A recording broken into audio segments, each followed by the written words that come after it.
Why was this bag named Ghana Must Go?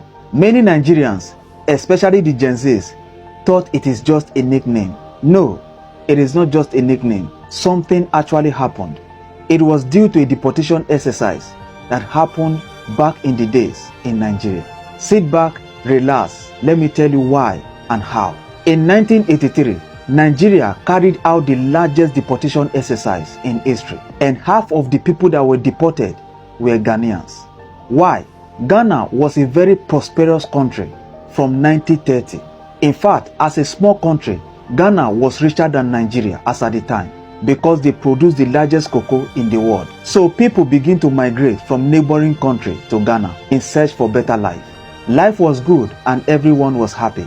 But fast forward to 1969, Ghanaians begin to feel that Nigerians were taking over the jobs and other things in the country. So the government decided to deport all the immigrants in the country, and half of these immigrants were Nigerians. But later on, the table turned around. Before the deportation in 1969, oil was discovered in Nigeria in 1958. Nigeria struck oil as a young and promising country with the population of about 100 million. The oil money was steady and hopes were high that Nigeria could prosper despite the brutal military regime that made that period. And then in the 1970s, the economy exploded when oil prices soared worldwide. Nigeria became the richest country in Africa. That was when they secured the title Giant of Africa. The standard of living improved, things were going fine in the country, and everyone was happy. Meanwhile, while Nigeria was booming due to the oil discovery, Ghana was facing the opposite. Nothing was working in the country. There was hardship everywhere in Ghana. So Ghanaians plus other neighboring countries begin to migrate to Nigeria in search for better life. Ghanaians migrate to an extent that almost every Ghanaian has a family in Nigeria. Across the 19 states that existed then in Nigeria, primary and secondary school were all filled up by Ghanaian teachers. Restaurants and brothels were flooded with migrants from different neighboring countries. Then suddenly in 1982, the oil began to crash. Global oil prices started to dip. And as expected, food prices skyrocketed. Things became very difficult in the country due to the oil crash. And at that time, Nigerians were preparing for the general election the following year, which is 1983. So at that point, illegal migrants has already flooded the country, dragging and struggling things with the citizens when the country was going broke. The late Shehu Shagari was the president of Nigeria as at the time. So in order to create a breathing space for the citizens to manage whatever the country has as at the time, the government decided to carry out the deportation exercise. It was in January 1983. The president then gave an order that every foreigner without authenticated traveling document should leave the country in 2 weeks or face being jailed.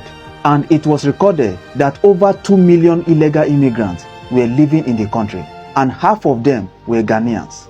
Like I said, they were given 2 weeks to vacate the country. And as days go by, the government began to threaten that if after 2 weeks they refuse to leave, that they will give power to the citizens to do whatever they like to any illegal migrant sighted anywhere in the country. Your life is at risk. Whether you like it or not, you should leave. So out of fear of being attacked by the citizens, the people begin to pack their things. Now, this is where this bag came in. Most of the bags that were used during that time was this bag, because it is easy to drop things inside if you are in a hurry. Many Ghanaians used this bag as they were leaving the country. That was why Nigerians named this bag Ghana Must Go. As you can see in the video, I almost shed tears while watching this because many things happened after they left the country, which this video might be too long for me to explain.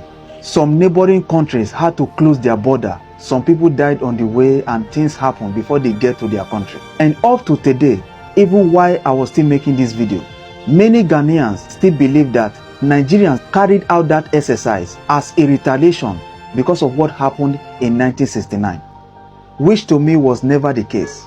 Nigeria was going very broke as at the time.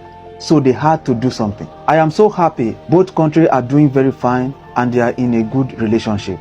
Please, I am still a small boy. I'm not even up to 30 yet.